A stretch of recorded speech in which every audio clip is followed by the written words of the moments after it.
To this now, the Economic Freedom Fighters and the South African Communist Party are working to establish a joint working group to prepare for what is called a conference of the left.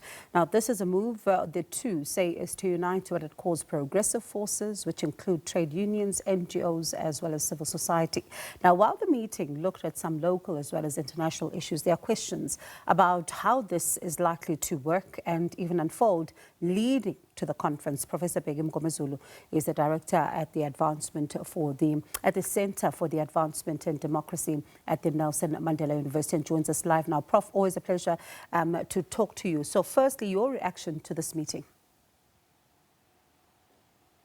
Good evening, Sisbongo, and good evening to your viewers. First of all, I must say that this meeting is not surprising.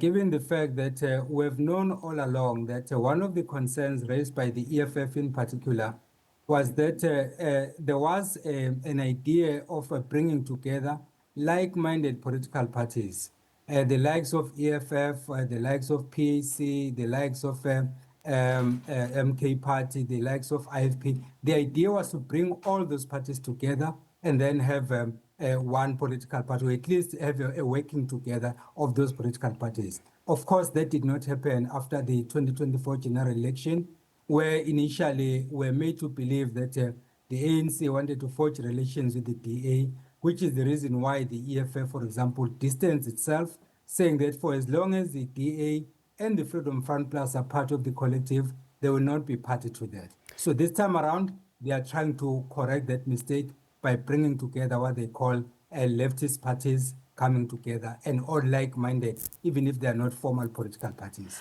How will it work? And I ask this because the SACP, for example, is still within the tripartite alliance with the ANC. And so now we're here. How does it work? The SACP has already announced that it's going to contest the 2026 local government election alone. So that in itself tells you that the tripartite alliance is currently in chaos, and therefore you cannot count on the SACP as a member of the alliance, even though they have not formally severed relations with the alliance, but you can see through their actions and the fact that Solomon Pile announced that a decision was taken not by Solomon Pile as an individual, but by the collective, that they are going to contest the elections alone. So it means that they are not happy in this tripartite alliance. Something that has been happening for a very long time, by the way. Even under President Mbeki, under President Zuma, we had something similar. It's just this time around, the difference is that they are actioning what they've been talking about all along. So are you saying the end for the alliance is inevitable? In my view, yes, indeed. More especially because you would have noticed that after the 2024 general election, the alliance was not happy about the decision by the ANC to forge relations with the DA and other political parties. And their main point of contention was that they were not consulted, as should be the case.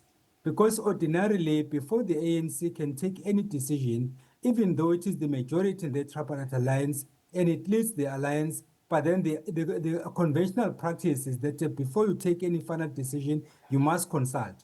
And they were crying foul, saying that they were not consulted, and then they only saw decisions in the media. Whether that is true or not, then you and I would not know because we're not privy to those discussions. But that is basically the point of contention. They feel that they are being undermined, and therefore they might as well go it alone. That is their view.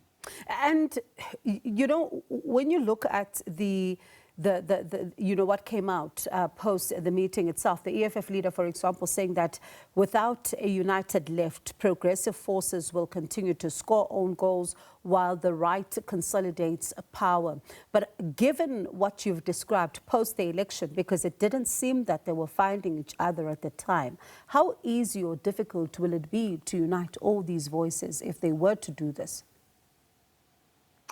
Sisbongo, in politics, there are no permanent friends and there are no permanent enemies.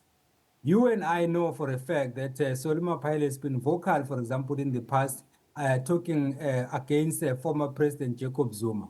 But then you would be surprised to find that when they bring together these leftist parties and then the MK party will be part of that. I'm not saying that will be the case, but there is a possibility that might happen. You would have heard in the past that Julius Malema, when he was still in the ANC, he was one of the instrumental leaders of the Youth League who was in full support of President Zuma, to the extent of saying that they were prepared to kill for Zuma. And then before you knew it, he was on the other side saying Zuma must go and saying all the kinds of things that he said. So in politics, you make enemies today, the same enemies will be your friends tomorrow. Those who are your friends today will be your enemies tomorrow, because anything can happen within an hour. A week is in fact even too long. I'm not even talking about months in this case. So yes, anything is possible. I suppose time will tell then. Let's see what happens. Thank you so much for speaking to us. Professor Bheki Mngomezulu, Director at the Center for the Advancement and Democracy at the Nelson Mandela University.